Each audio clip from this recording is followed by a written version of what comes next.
नमस्कार, जय हिंद साथियों।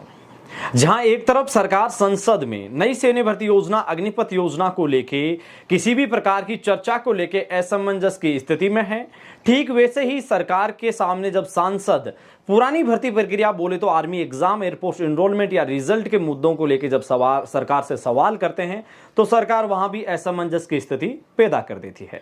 वाकया है, संसद में एक सांसद के द्वारा पुरानी भर्ती प्रक्रिया जिसमें आर्मी एग्जाम को लेके, एयरफोर्स एनरोलमेंट को लेकर सरकार के सामने कुछ सवाल रखे। स्क्रीन के ऊपर आपको ये लेटर दिखाई दे रहा होगा। ये अक्सर लेटर नहीं है, ये सरकार के सामने उस सांसद महोदय के द्वारा रखे गए सवालों का ब्यौरा है। जी हां, इन सवालों के तहत इस सांसद ने पूछा कि उस जगह की सेना रैली भर्ती का वर्तमान स्टेटस क्या है।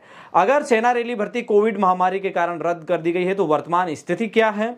अगर रद्द नहीं की गई है तो फिर युवाओं को क्या ज्वाइनिंग लेटर भी दिए गए हैं। यहां ज्वाइनिंग लेटर का दावा केवल एयरफोर्स एनरोलमेंट की भर्तियों को लेकर किया जा रहा है।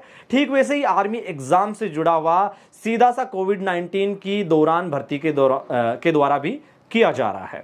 साथियों, सरकार ने इस जगह जवाब देते हुए कुछ बातें कही है जो आप स्क्रीन के ऊपर देख पा रहे हैं। इसमें साफ तौर पे सरकार यहां भी असमंजस की स्थिति पैदा करते हुए नजर आ रही है।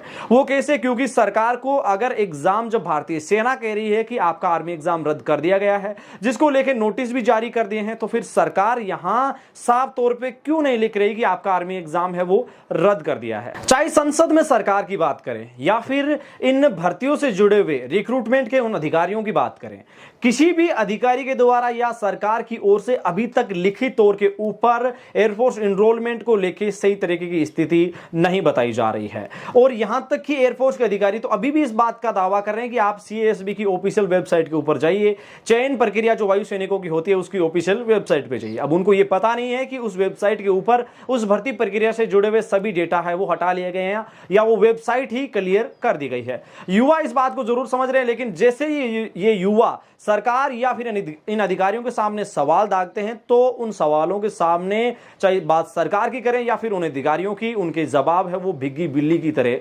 नजर आते हैं।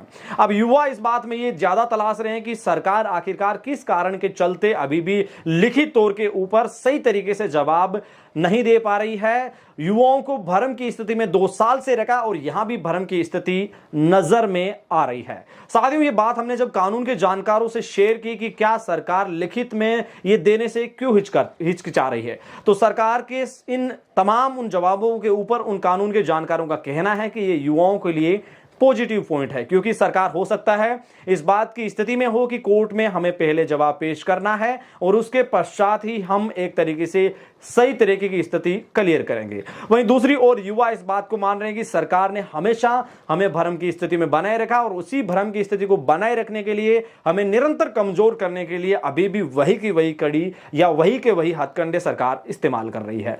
युवा इस बात को लेकर ऑलरेडी पहले से ही आक्रोश की स्थिति में है और सरकार के सामने अब आवाज उठाने को लेकर बड़े आंदोलन की तैयारी में है।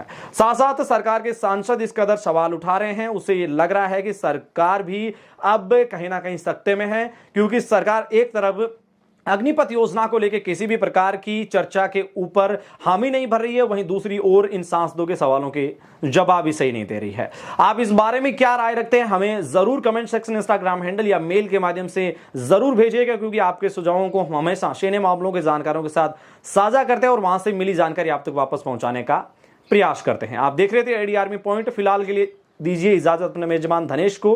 वीडियो के अंत तक बने रहने के लिए पूरे एडी आर्मी पॉइंट परिवार का दिल से शुक्रिया। मिलेंगे फिर ताजा सटीक विश्लेषण वीडियो के साथ, तब तक के लिए जय हिंद, जय भारत, शुक्रिया।